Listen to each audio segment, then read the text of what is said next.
말씀을 한 구절 먼저 찾지요. 요한복음 5장입니다.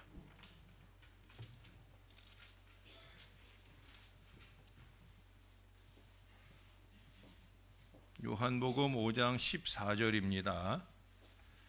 우리 계속해서 이제 두 번째 고난에 대해서, 우리 그리스도인들의 고난에 대해서, 우리 지난주에 고난에 대해서 공부를 하면서 도대체 고난이 왜 오느냐, 고난은 어떻게 오느냐, 왜라는 제목보다 이제 어떻게라는 제목으로, 그런데 이제 제가 고난의 이유를 말씀을 드렸는데, 우리 측면에서 나라고 하는 관점에서 볼 때 고난은 왜 오느냐, 1차원적 고난, 나의 죄 때문이다.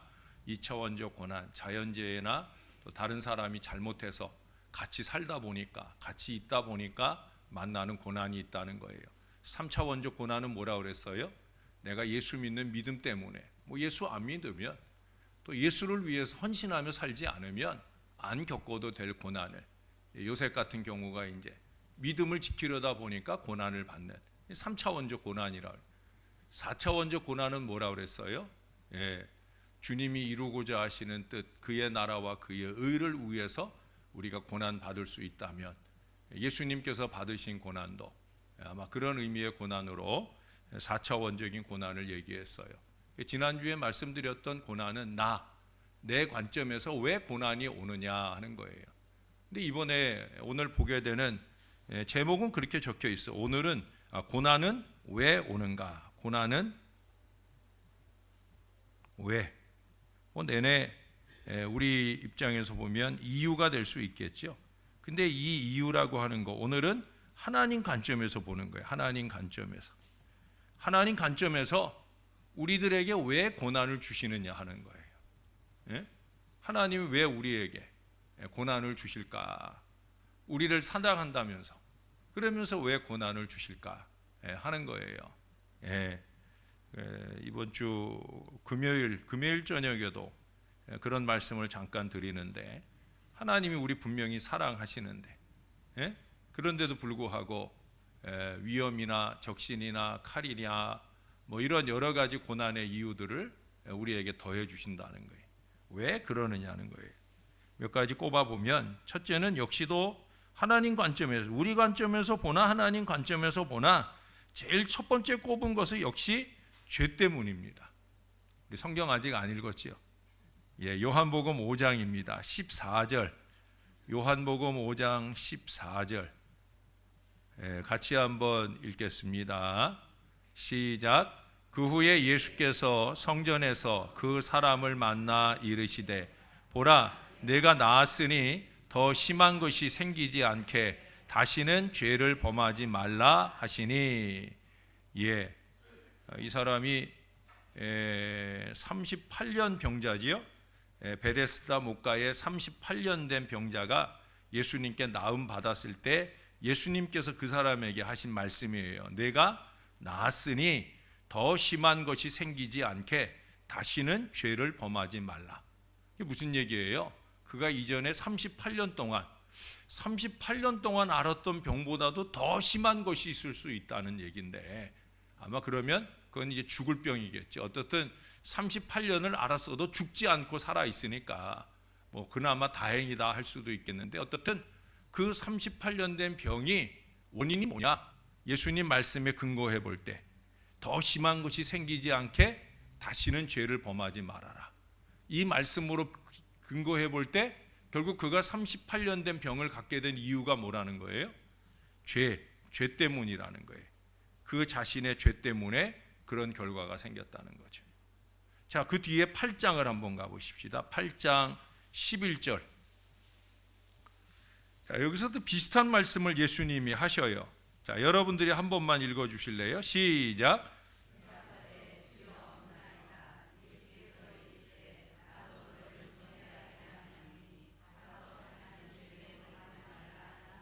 아멘. 자, 이게 보니까 여기도 예수님께서 나도 너를 정죄하지 아니하노니, 정죄하지 아니할 뿐이지 이 여인은 죄인이에요, 아니에요? 죄인이에요. 가늠하다 현장에서 잡힌 극악무도한 죄인이에요.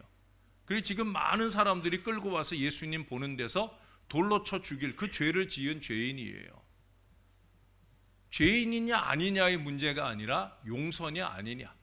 예수님은 용서하셨다는 거죠. 정죄하지 않는다는 건 용서하신다는 거예요. 근데 거기 덧붙이는 말씀이 있어요. 이게 뭐예요? 가서 다시는 죄를 범하지 말라. 왜? 죄 때문에 죽을 뻔했잖아요. 그렇죠? 사람들한테 창피하게 가늠한 여인이라고 욕보임을 당하면서 질질 끌려왔어요. 금방이라도 돌 던지면 예수님과 함께 죽을 수도 있는 극심한 고난에 그 현장에 처했었다는 거예요. 그러나 예수님 덕분에 아무도 너희 중에 누구라도 죄 없는 사람 먼저 돌로 쳐라. 그 말씀 해주시니까 사람들이 하나둘 다 떠나버리고 이 여인 외에는 아무도 남아있지 않게 되니까 예수님 때문에 사는 거예요. 예수님 당부하시는 게 뭐냐? 가서 다시는 죄를 범하지 말아라. 너 죄 때문에 죽을 뻔했잖아. 정신 번쩍 나느냐? 그러니 이제는 죄 짓지 말고 살아라 하는 이 당부를 예수님께서 하시고 계시는 거예요. 깨끗하게 살아라는 거죠. 38년 된 병에서, 죄 때문에 생긴 그 병에서 노임받은 은혜나, 또 이제 돌에 맞아 죽을 뻔한 그 고난의 순간에서 노임받게 된 은혜나, 이 은혜가 실로 크다고 할 것입니다. 그렇지 않겠습니까? 그런데 여러분, 많은 사람들이 이 용서를, 이 은혜를 잊어버린다는 거예요. 저나 여러분들의 죄를 용서해 주신 그 용서가 이 연수의 차이 때문에 더 적다고 할까요? 난 그래도 죽을 뻔한 지경까지는 안 가봤어라고 생각하기 때문에 내 죄가 상대적으로 이 여인보다, 이 병자보다 더 적다고 그렇게 아니할 수 있을까요? 그건 아닐 거예요. 우리는 자주 그런 기도하잖아요. 죽을 수밖에 없는 이 죄인을 살려주셔서 감사하다. 우린 그런 죄인이라는 거죠. 너나 없이 누가 누구에게 손가락질할 그럴 여유가 없다는 거예요. 내 자신 하나님 앞에 딱 서보기만 하면 하나님, 아이고 나도 죄인입니다. 그 죄에서 나를 구원해 주신 이 은혜가 절절한 저나 여러분이라는 거죠. 이 은혜를 잊지만 않는다면, 이 은혜를 잊지만 않는다면 우리는 일본의 이유 때문에 1차원적인 고난의 수준에서 머물러 있지 않을 거라는 거예요. 개인도 그렇고 공동체도 그렇고 이제는 더 이상 1차원적인 그 죄의 수준에서 머무는, 여러분 1차원적인 이 고난의 수준에서 머무는 건 뭐예요? 그건 예수 안 믿는 사람하고도 별로 다를 거 없는 거예요. 아니 예수 안 믿는 사람보다 더 못한 사람들이죠. 왜? 이제 예수님의 보혈값으로 구원받았는데 다시 또 여전히 1차원적인 고난 때문에, 1차원적인 이 죄의 문제 때문에 고난받는 수준에 머물러 있다고 하면 예수 안 믿는 사람보다 못하다는 거예요. 우리가 이제는 이 수준을 좀 넘어가야 되겠다 하는 거예요. 여러분 민수기 12장 10절에 보면 거기 미리암이라는 여인이 나오죠. 역시 미리암이라는 이 여인도 그 죄 때문에 문둥병이 생기잖아요. 문둥병. 죄 때문에 고난을 받아요. 무슨 죄예요? 그녀의 죄는 뭐예요? 주의 종 모세가 구스 여인을 취했다는 거죠. 사실 미리암은 누나뻘이거든요. 인간적으로는 누나뻘이에요. 또 민족적으로는 또 지도자인데 지도자가 돼갖고 그러면 되나 하는 그런 백성의 마음으로라도 이 미리암이 그 동생 지도자인 모세를 향하여 불평을 하기도 하고 또 다르게 표현하면 비판하기도 하고 그랬다는 거죠. 비방하기도 했다고 말할 수도 있을 거예요. 결국 그 죄 때문에 비방과 불평한, 근데 비방과 불평의 이유를 모세가 가졌어요, 안 가졌어요? 모세가 가졌어요. 오늘날에는 비방과 불평의 이유를 안 가졌는데도 불구하고 그 비방과 불평을 너무 쉽게 하기도 하는데, 근데 모세는 비방과 불평의 이유를 가졌어요. 그럼에도 불구하고 미리암의 비방과 불평을 하나님이 죄로 보셨다는 거죠. 그래서 결국 그 죄로 인해서 고난받는 얘기가 나오는 걸 보게 됩니다. 역대하 16장 12절에도 보면 아사왕이라는 사람이 나와요.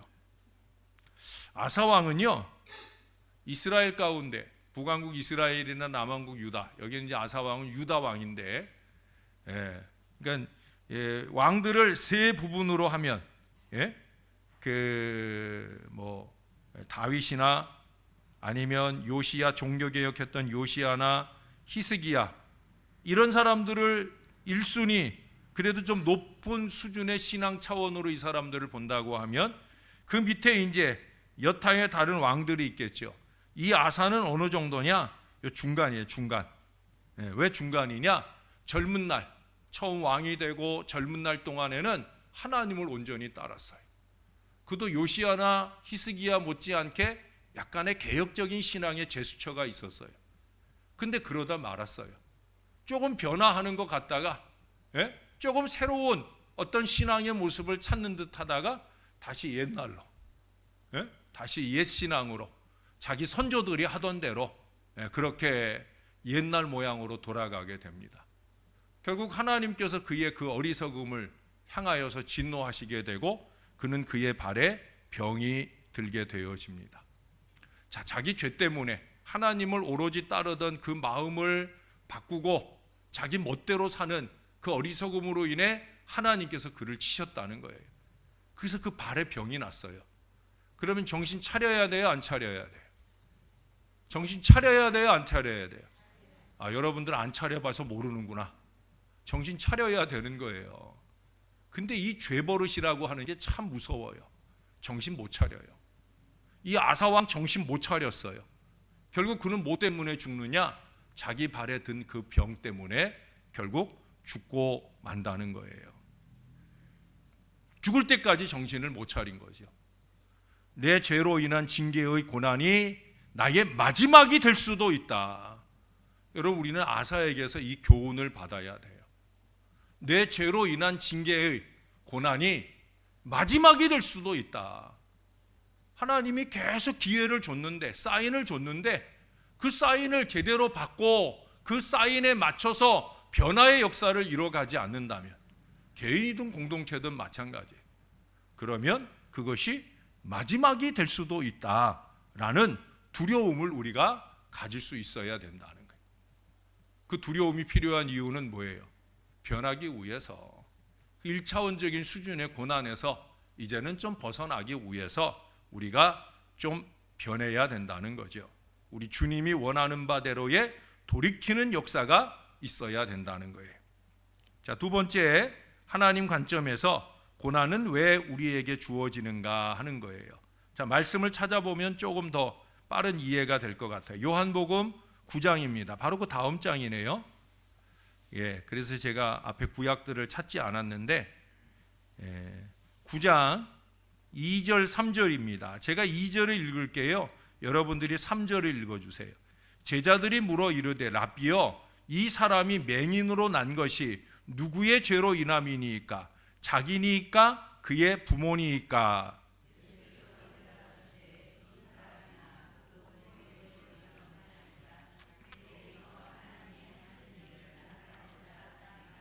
아멘.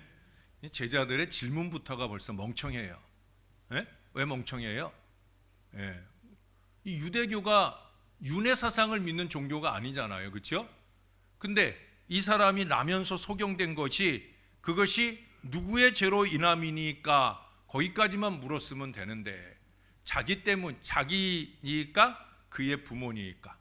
여러분, 나면서 소경됐는데 어린 것이 뭔 죄가 있어서, 태중에서 뭔 죄가 있어서 이 아이 때문에 맹인이 돼서 나오겠어요? 제자들이 이렇게 질문한 거는 뭘 염두에 둔 거예요? 그 부모의 죄 때문일 거다. 부모가 죄가 많아서 자식을 이 모양으로 낳았을 거다. 그걸 전제하고 질문하니까 이렇게 바보스러운 질문을 하는 거예요. 안 넣어도 될 얘기를 하는 거죠. 사람들이 다 그래요. 질문을 하거나 판단을 하거나 다 기본적으로 자기의 주관을 염두에 두고 이런 어리석음으로 가게 되는 거예요. 그러니까 미리 생각하는 거예요. 이미 질문하기 전에 이 제자들의 머릿속에는 부모가 잘못해갖고 이 사람이 나면서부터 소경으로 났다. 이걸 이제 근본에 깔고 예수님께 그걸 확인받기 위해서 질문하는 거예요. 그 부모의 죄 때문에 이 사람이 나면서부터 소경됐죠? 라고 물은 거예요. 그럼 예수님께서 맞아! 할 줄 알았는데 그렇게 대답하셨어요? 안 하셨어요? 안 하셨어요. 뭐라고 그래요? 그에게서 하나님의 하시는 일을 나타내고자. 두 번째 이유는 뭐냐? 하나님의 하시는 일을 나타내시려고.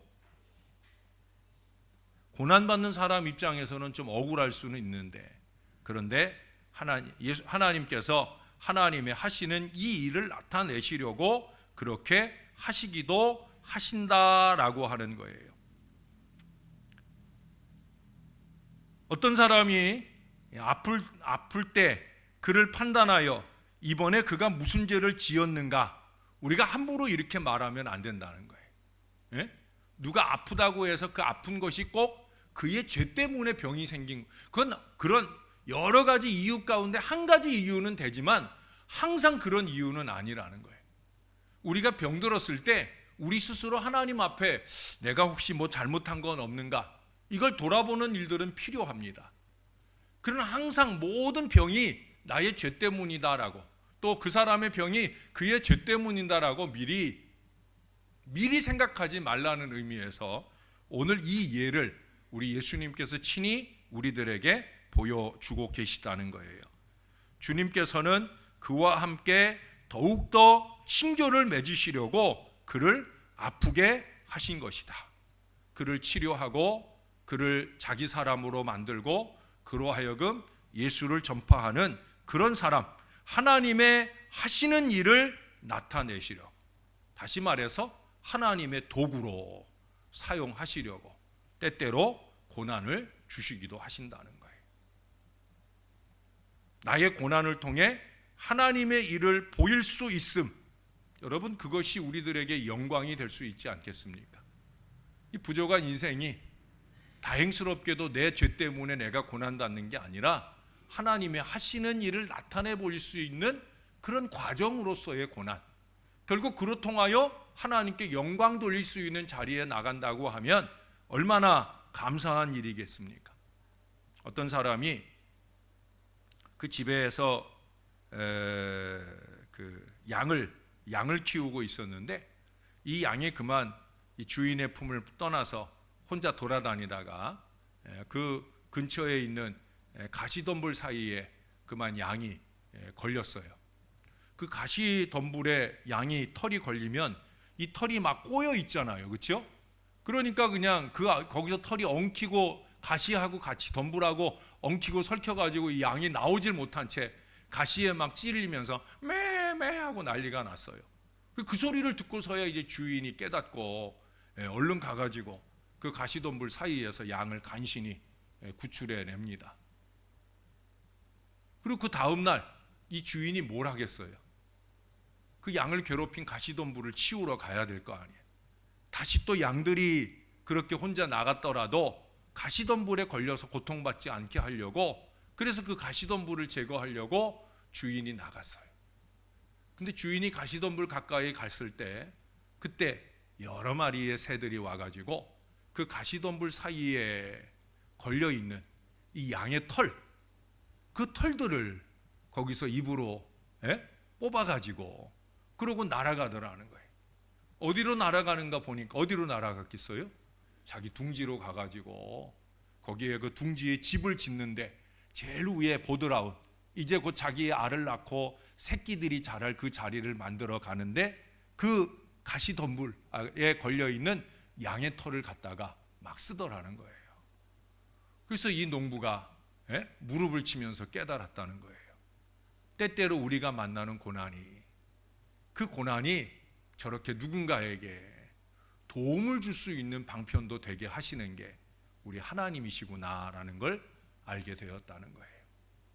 저는 이 글을 읽으면서 저나 여러분들이 크고 작은 많은 고난을 겪으며 사는데 그 고난을 하나님께서 그렇게 써주실 수 있다면 얼마나 좋을까. 내가 받는 고난이 나의 고난을 통해서 내가 유익된 것만 아니라 다른 사람들에게도 유익이 될 수 있는 밑거름이 된다면 얼마나 좋을까. 우린 그렇게 나의 가시덤불을 돌아볼 수 있으면 좋겠다는 거죠. 그게 바로 하나님의 하시는 일을 나타내는 고난, 우리가 그 고난 가운데 있을 수 있다라고 하는 거예요. 여기서 더 한 발짝 나가면 세 번째는 뭐냐면 하나님의 영광을 위하여.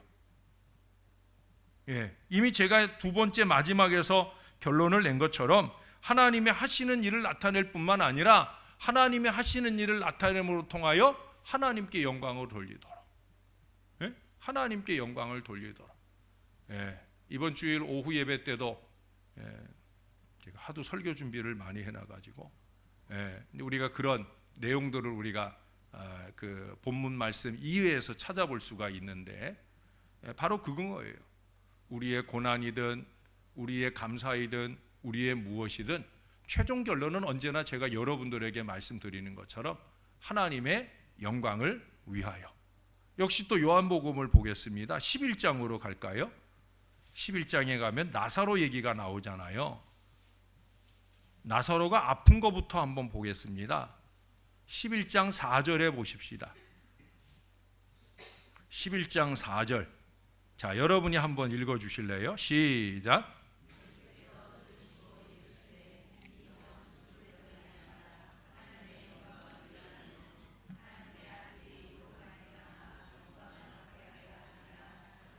아멘. 자, 여기 보니까 이 병은 뭐라고 그래요? 죽을 병 아니라. 나사로 죽었어요, 안 죽었어요? 죽기는 죽었죠. 안 죽은 건 아니죠. 예수님이 다시 살리셔서 그렇지 죽은 지 나흘 만에 예수님 살리셨잖아요. 나사로 죽었어요, 안 죽었어요? 죽었어요. 나사로 죽었어요. 근데 예수님 뭐라 그래요? 이 병은 죽을 병이 아니라 하나님의 영광을 위함이다. 할렐루야. 하나님의 영광을 위함이다 라고 말씀하고 있어요. 제자들이 예수님과 함께 나사로에게 갔을 때 나사로가 죽은 것을 보고 참 쑥덕거린 인생들도 많았을 거예요. 그렇죠? 에이, 예수님 안 죽는다 그러더니 에이, 거 봐라 죽었지. 아마 그런 인생들도 분명히 있었을 거예요. 뭐 어느 공동체든지 항상 그런 인생들은 있으니까. 예수님 제자들이라고 왜 없었겠어요? 그러나 예수님 분명히 선언했어요. 하나님의 영광을 위함이다. 이게 예수님께서 가지신 계획이에요. 하나님이 끝났다 하기 전에는 끝난 것이 아니라는 거죠. 결말은 언제나 하나님 손에 있다는 거예요. 믿음의 사람들은 바로 그 하나님이 끝내주시는 그 은혜의 결말을 볼 수 있기를 위하여 한결같은 마음을 유지할 수 있어야 되는 거예요. 나사로는 분명 죽었습니다. 그런데 나사로를 예수님께서 다시 살리셨다는 거죠. 그 뒤에 말씀해 봅시다. 11장 뒷부분으로 가겠습니다. 자, 40절에 가서 보니까 다시 한번 예수님께서 마르다에게 이런 얘기를 해요. 예수께서 이르시되 내 말이 내가 믿으면 하나님의 영광을 보리라 하지 아니하였느냐. 할렐루야. 여러분, 이 병은 죽을 병이 아니라 하나님의 영광을 위함이라 그랬어요. 근데 하나님의 영광은 아무에게서나 나타나지 않는다는 거예요. 하나님의 계획은 분명 당신의 영광을 보여줄 계획을 갖고 있어요. 예수님은 그게 뻔히 보여요. 그게 뻔히 보이는 그 미래를 향해 예수님은 그의 길을 가고 계셔요. 과정은 있죠. 나사로가 죽어버렸어요. 그러나 그것이 끝이 아니거든요. 예수님 반드시 하나님이 영광을 받으실 그 끝을 향해 가고 있어요. 근데 그 끝을 향해 가기 위한 조건을 말씀하셔요. 이게 뭐예요? 내가 믿으면.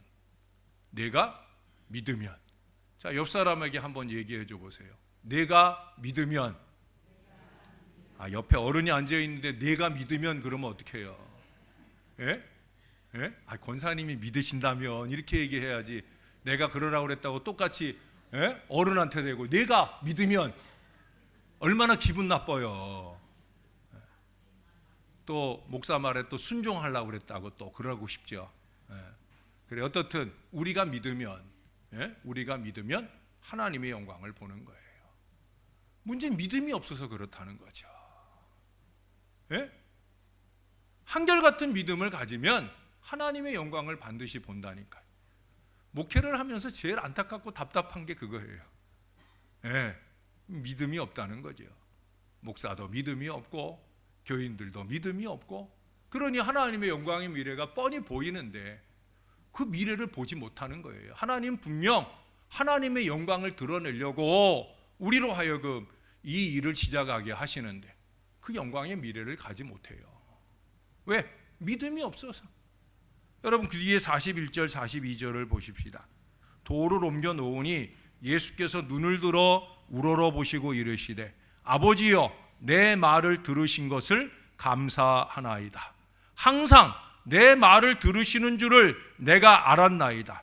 그러나 이 말씀하옵는 것은 둘러선 무리를 위함이니 곧 아버지께서 나를 보내신 것을 그들로 믿게 하려 함이니이다.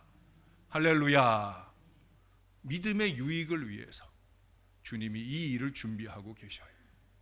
오늘 예수님 뭐라고 그래요? 하늘을 우러러, 하늘을 눈을 들어 우러러 보시고 그랬다고 그랬어요.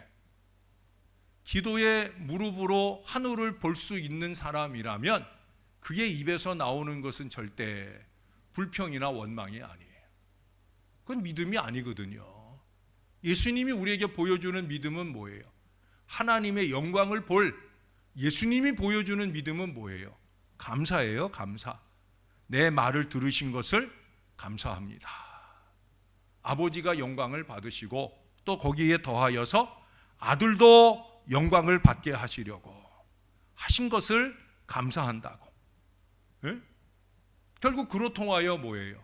백성들의 마음에 믿음이 생겨나도록 하나님께 영광을 돌리도록 그렇게 역사하셨다는 거예요. 여러분, 이게 단순히 나사로를 살리심으로서만이 아니라 이제 장차 예수님의 부활의 그 영광의 예표로서 이 사건은 아주 중요한 사건이거든요. 나사로의 죽음을 살리시는 사건을 통해서 예수님께서 제자들에게 촉구하신 게 뭐예요? 믿음이에요. 믿음. 이제 얼마 안 있으면 예수님 십자가에 달려 죽으실 거거든요. 예수님께서 계속해서 순환고지를 3번이나 해요. 내가 십자가에 달려 죽을 것이다. 그런데 사흘 만에 다시 살아날 것이다. 이 말씀의 고지를 자꾸 해요. 한 번만 하는 것이 아니라 3-4번 고지를 해요. 그러면 예수님 죽으셨다가 3일 만에 다시 살아난다. 이게 탁 들어와야 되는데 안타깝게도 안 그러잖아요. 뿔뿔이 흩어지기도 하고 그러잖아요. 그러지 않기를 위해서 지금 이 예표를 보여주는 거거든요. 내가 믿으면 하나님의 영광 본다. 내가 믿으면 내가 3일 만에 부활하는 거 본다. 예표로 보여주는 거예요. 여러분, 성경의 모든 사건은 우리들에게 다 예표입니다. 우리가 앞으로 보게 될 미래에 대한 예표로서 이 하나님의 말씀을 주시는 거예요. 그러지 않으면 우리가 하나님의 말씀을 볼 이유가 없죠. 이 말씀을 본보기로 삼아 이 말씀처럼 우리에게도 우리가 믿으면 하나님의 영광을 본다. 못 본다. 본다.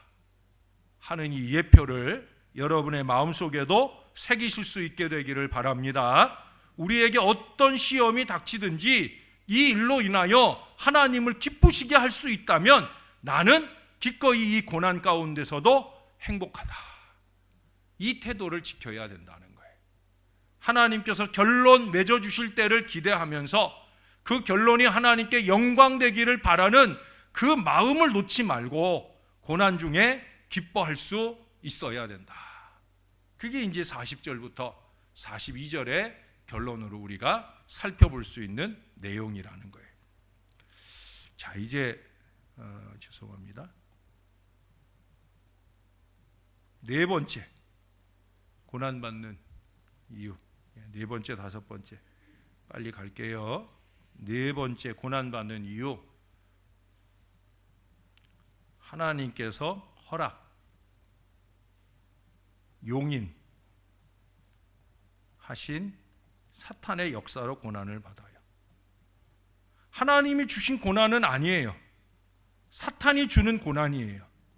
근데 사탄이 이 고난을 주도록 그냥 용인하신다는 거예요. 근데 나중 결론을 보면 결국 하나님께서 이 사탄의 역사를 역이용하신다는 거죠. 우리에게 전화위복이 되는 은혜로 만들어 주신다라고 하는 거예요. 대표적인 예가 뭐예요? 바로 욥이죠. 욥. 그렇죠? 욥이에요. 욥이 의로운 사람이에요. 고난받을 이유를 요만큼도 가지지 않은 사람이에요.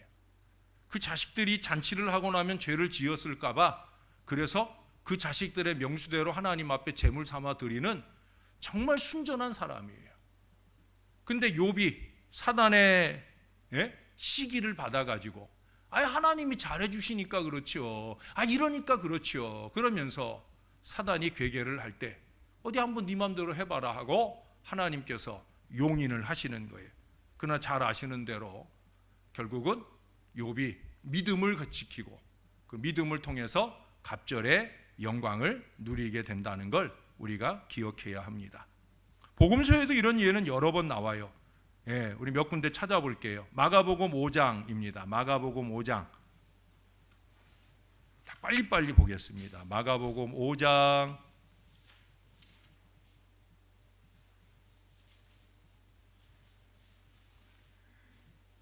1절 2절만 볼게요. 1절 2절만 시작. 예수께서 바다 건너편 거라사인의 지방에 이르러 배에서 나오심에 곧 더러운 귀신 들린 사람이 무덤 사이에서 나와 예수를 만나니라. 근데 여러분, 이 사람에 대해서 뭐라고 얘기를 하냐면 그 뒤에 20절에 가보시면 아닙니다. 죄송해요. 4절을 볼까요? 이는 여러 번 고랑과 쇠사슬에 매였어도 쇠사슬을 끊고 고랑을 깨뜨렸음이로라. 그리하여 아무도 그를 제어할 힘이 없는지라. 밤낮 무덤 사이에서나 산에서나 늘 소리 지르며 돌로 자기의 몸을 해치고 있었더라. 자, 그가 왜 그러고 있었어요? 귀신이 들렸기 때문에 그렇잖아요. 그가 귀신의 제어 아래서 이렇게 미친 짓을 했어요. 돌로 자기 몸을 벅벅 긁으면서 그렇게 고통의 세월을 지냈어요. 사단에 의해서 그 고통의 세월을 지나던 중에 20절에 그가 가서 예수께서 자기에게 어떻게 큰일 행하셨는지를 데가볼리에 전파하니 모든 사람이 놀랍게 여기더라. 결국 사단이 귀신이 그의 가운데 들어가서 그로 하여금 스스로를 괴롭게 하는 그런 어려움을 그에게 끼쳤지만 결국 예수님을 만나면서 그것을 역이용해서 결국 그를 통해서 뭐라고요? 많은 사람들이 예수님의 그 이적과 역사를 보면서 놀랍게 여기는 그런 결과를 만들어 내셨다라고 하는 거예요. 그 뒤로 누가복음도 한번 보겠습니다. 누가복음 13장 16절입니다. 누가복음 13장 16절에 나오는 사람은 누구냐면 12의 혈루증 앓던 여인이에요. 18년 동안 13장 16절이라고 그랬죠? 13장 16절.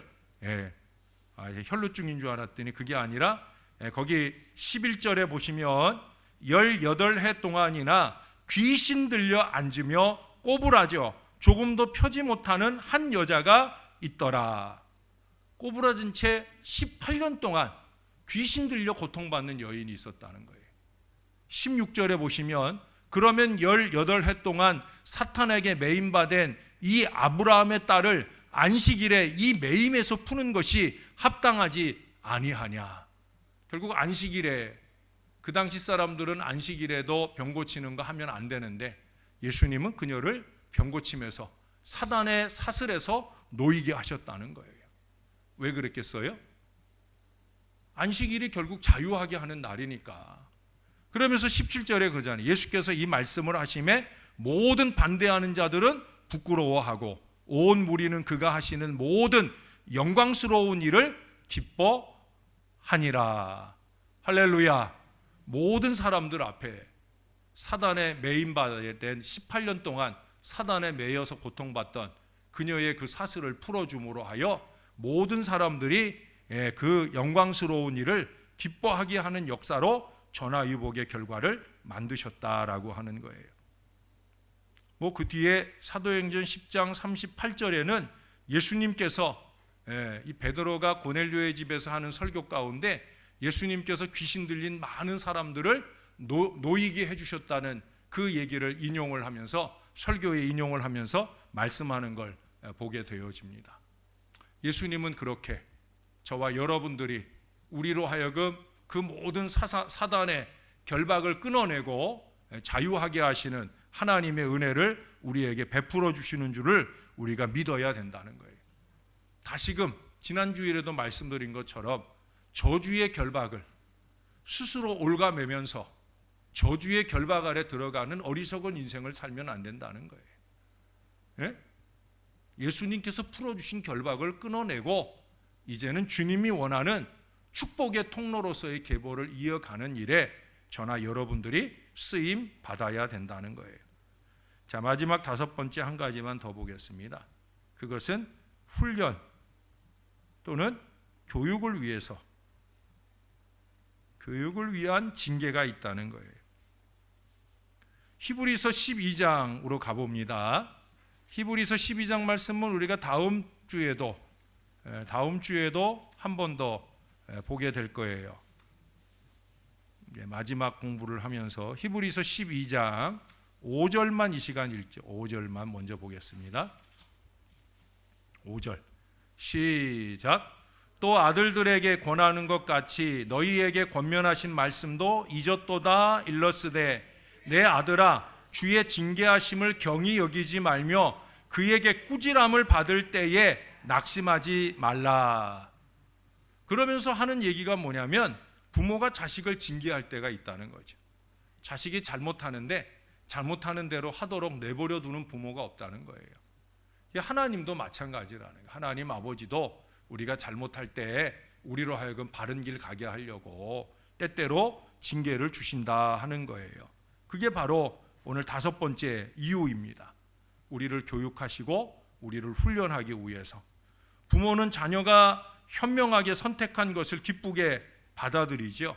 그러나 때때로 그 현명한 선택이라는 것이 부모의 이기와 욕심을 따르는 선택일 때일 경우도 많이 있어요. 하나님이 원하시는 길을 자녀가 택하는 게 아니라 내가 원하는 길을 자녀에게 자꾸 강압하는 경우, 그 어리석음을 범할 때가 있다는 거예요. 그건 우리 인간들이고 우리 하나님 아버지는 아니시라는 거죠. 하나님 아버지는 한결같이 우리를 위해서 우리가 어떤 길을 가도록, 그 뒤에 10절을 보십시다. 그들은 잠시 자기의 뜻대로 우리를 징계하였거니와, 여기 이 그들이라는 건 부모를 얘기하는 거예요. 부모들은 자기 뜻대로 우리를 징계할 때가 있다는 거예요.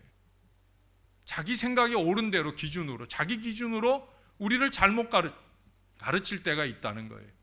그러나 오직 하나님은 우리의 유익을 위하여 그의 거룩하심에 참여하게 하시느니라. 잊지 말아야 돼요. 우리를 왜 자꾸 거룩으로 닥달해 가시느냐? 크고 작은 징계와 고난을 통해 우리가 어쩔 수 없이 이 거룩의 자리로 돌아설 수 있도록 하시느냐? 그건 다름 아니라 우리의 유익을 위한 거라는 거예요. 우리의 유익을 위하여. 징계의 목적은 아이들이 부모를 떠나서도 바른 판단을 내리도록 훈련하는 것인데, 특별히 고난은 때때로 우리를 훈련시키려는 하나님의 섭리 중 하나로 쓰일 때가 많이 있다는 거죠. 결국 우리의 할 일은 뭐냐? 그 뒤에 12절 보십시다. 12절 이 말씀만 보고 말씀 마칠게요. 그러므로 피곤한 손과 연약한 무릎을 일으켜 세우고 너희 발을 위하여 곧은 길을 만들어 저는 다리로 하여금 어그러지지 않고 고침을 받게 하라. 할렐루야. 비록 저는 다리로 갈지라도, 왜 저는 다리로 가요? 맞고 터져서 저는 다리로 질질 끌고 가게 될지라도 그래도 곧은 길을 갈 수 있는 것, 맑고 밝게 갈 수 있는 것, 이게 바로 저와 여러분의 할 일이라는 거예요.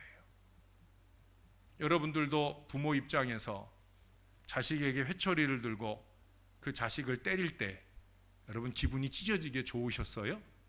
거의 아니잖아요. 그렇죠? 내 마음이 더 아프고 내 마음이 더 찢어지는 마음으로 그렇게 우리가 매를 들잖아요. 주님도 마찬가지셔요. 아니 그 이상이시죠. 주님은 우리를 사랑하시는데 그는 우리에게 징계를 줄 때, 고난을 줄 때 얼마나 더 많이 그 마음이 아프시겠느냐 하는 거예요. 그럼에도 불구하고 징계하시는 이유는 뭐냐? 우리로 하여금 곧은 길 가라고, 바른 길 가라고. 우리가 이 사실을 잊지 말고 주님이 우리로 하여금 가기를 원하는 그 길, 저나 여러분이 모든 징계로 통하여 깨닫고 바로 서서 그 길을 한결같이 가는 저와 여러분 될 수 있기를 우리의 구주 되시는 예수님 이름으로 간절히 축원합니다. 기도하겠습니다. 주님의 관점에서 보는 고난의 이유들을 꼽아봤는데 혹시 고난받고 계십니까? 남들이 모르는 크고 작은 고난 때문에 신음하는 분들이 계십니까? 결국 정답은 다른 거 없어요. 주님을 바라보고 주님이 가게 하신 그 길을 의연히 갈 수 있는 믿음이면 됩니다. 주님, 내가 고난받음을 통해서라도 하나님의 하시는 일을 나타내고 결론은 하나님의 영광을 나타내는 그 길을 꼭 가게 해달라고 우리가 늘 기도하며 고난받아야 할 것입니다. 이 시간 우리 다 같이 한번 기도하십시다. 하나님의 하시는 일, 하나님의 영광을 위한 고난의 걸음을 기쁨으로 감당할 그 믿음을 우리에게 주시라고 다 같이 한 목소리로 기도하겠습니다. 하나님 아버지, 우리에게도 믿음을 주시옵소서. 우리의 어리석은 죄악으로 말미암은 고난을 받지 않을 수 있는 그 정결한 믿음을 우리에게 주시옵소서. 죄악에 오염되지 않고 주님이 가기 원하시는 그 곧은 길을 한결같이 갈 수 있는 그 믿음을 주시옵소서. 비록 내가 주의 길을 가려 하다 보니 때때로 마음 상하고 곤란한 일들을 많이 만나게 될 터인데 그렇게 고난받으며 가는 걸음일지라도 그 걸음을 한결같이 걸어갈 그 믿음의 마음들을 우리에게 더하여 주옵소서. 그래서 마침내 주의 영광이 드러나는 거룩한 일에 우리가 아름답게 쓰임 받도록 은혜를 베풀어 주옵소서. 우리가 어리석음으로 누군가 가야 할, 공동체가 가야 할 그 거룩한 걸음에 걸림돌 노릇이나 하는 어리석은 사단의 앞잡이가 되지 말게 도와주시고 사단의 모든 괴계를 이기게 하시고 능히 십자가 굳게 세우시는 하나님의 영광 나타내는데 나의 작은 땀과 눈물이 더해지기를 소원하는 순전한 백성들 될 수 있도록 도와주시옵소서. 주님, 우리를 고난받게 하셔도 주님을 사랑합니다. 참으로 감사합니다. 예수님 이름으로 기도합니다. 아멘.